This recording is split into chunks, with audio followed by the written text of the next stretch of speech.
As radiology advances into an era of digital transformation, the integration of AI and data-driven insights holds unprecedented potential to revolutionize cancer detection, diagnosis, and treatment.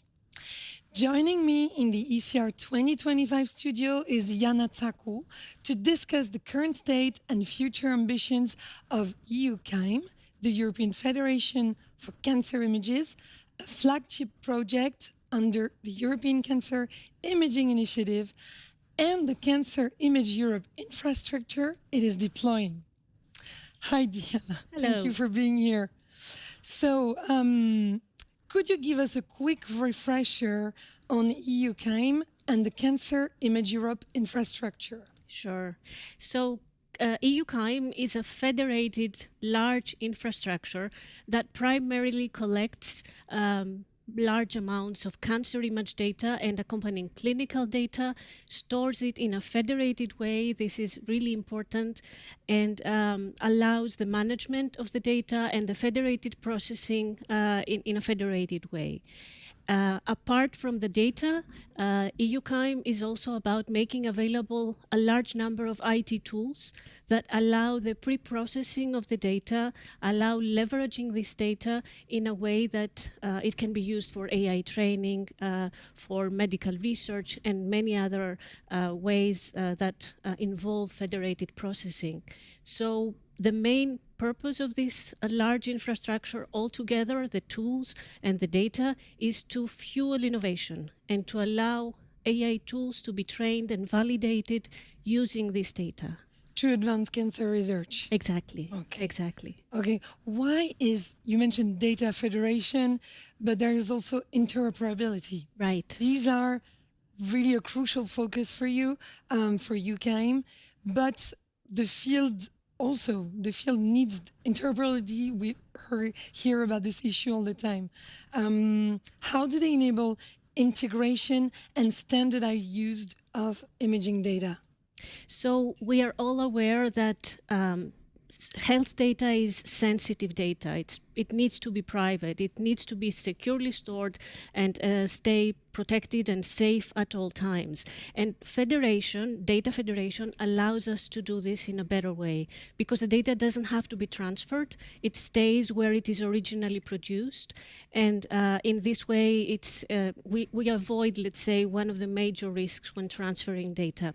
However, for data federation, data interoperability is a must because exactly because the data is stored in many different places, it needs to speak the same language, to have the same format, so that we can process it homogeneously. We can run federated learning tools, AI training tools on them, and get the results.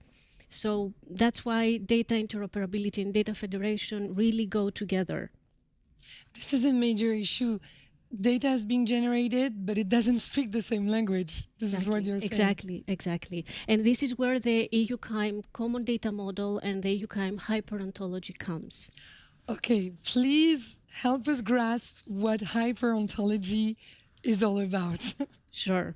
So I should say, first of all, that the EUCAIM common data model and hyper-ontology use widely used standards, widely accepted standards, data standards that allow data to speak the same language as we mentioned before. Mm-hmm. So we use, for example, DICOM for images, FIRE and OMOP for clinical data to ensure structural interoperability, SNOMED CT and LOINC to ensure semantic interoperability. And we integrate in this way the data so that federated processing can be run in a homogeneous way. And this is what the common data model and the hyper-ontology do.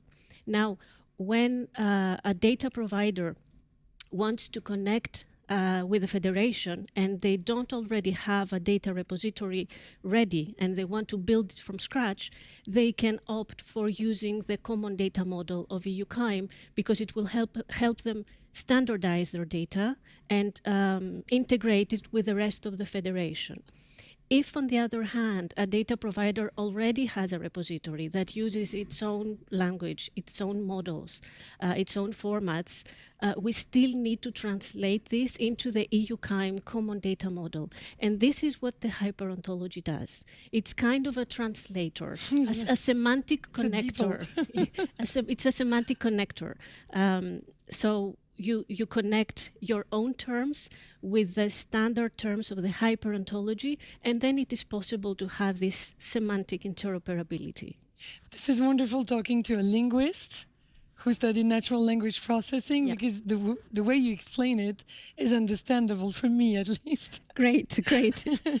But still, we're talking here at the Radiology Congress. So how does EUCAIM ensure that radiologists and researchers can securely access and process data through federated learning?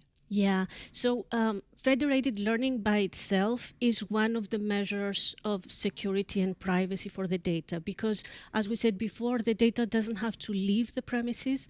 They stay where they are originally produced, and all the security and privacy measures that are applied by the hospital where the data is stored can also be applied at the repository that joins the federation. But EUCAIM does more than that, of course. On top of these own security measures, EUCAIM abides to all the cybersecurity widely accepted recommendations and EU regulations on data privacy and security, and apply specific tools to impose these measures.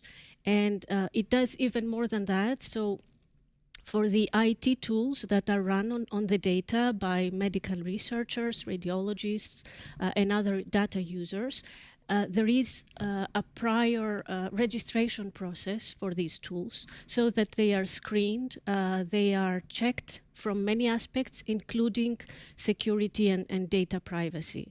And for AI tools, there is even, let's say, a level above this, because we also apply the ALTAI requirements, the ALTAI checklist, which has now become a regulation by the EU, and it allows us to check the trustworthiness of these tools, of the AI tools. You touched on this several times, EU regulations. Mm-hmm. Is this harder to do such research in Europe as, I don't know, compared with the United States or another region in the world because of our GDPR? In some ways, yes. In others, not. I mean, the EU allows us several, let's say, facilities, and it gives us a lot of support that maybe the US does not. It also allows us freedom, let's say, from industrial interests, commercial interests, which is very important. Independence. Yes, exactly. Of course, GDPR has some limitations, and we need to abide by them. But I think by now we have more or less found a good way of moving forward, of respecting these regulations, and at the same time being able to do the AI innovations that we want. It's good. You're explaining that there's one thing here, but another there.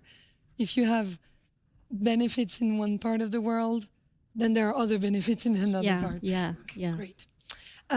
Looking ahead, how do you see EUCAIM and the Cancer Image Europe infrastructure shaping the future of AI in radiology? It's all about data. Use of data, reuse of medical data for medical research. So with the emergence of generative AI and foundation models, we have now an even stronger weapon in our hands to do medical research and to do innovation. And to be able to train these generative models and foundation models, they need massive amounts of data, even more than normal, let's say, AI training. And this is where EUCAIM comes, and this is what EUCAIM can support, this massive amount of data. It's not only about the quantity, though, it's also about the quality. So the more data and the higher quality data we have, the more AI innovations we are able to produce in support of cancer management and cancer care. And I guess we expect to see a lot of AI innovations coming out in the future, thanks to these enablers that EUCAIM is bringing. We can expect to see more personalized treatments because AI will be able to combine genomic information with imaging information and be able to guide, to provide decision support to clinical experts how to best treat their patients in a more personalized way. Or it may be able to identify patterns in an image when it comes to cancer diagnosis and screening that the human eye cannot see. So it's really important.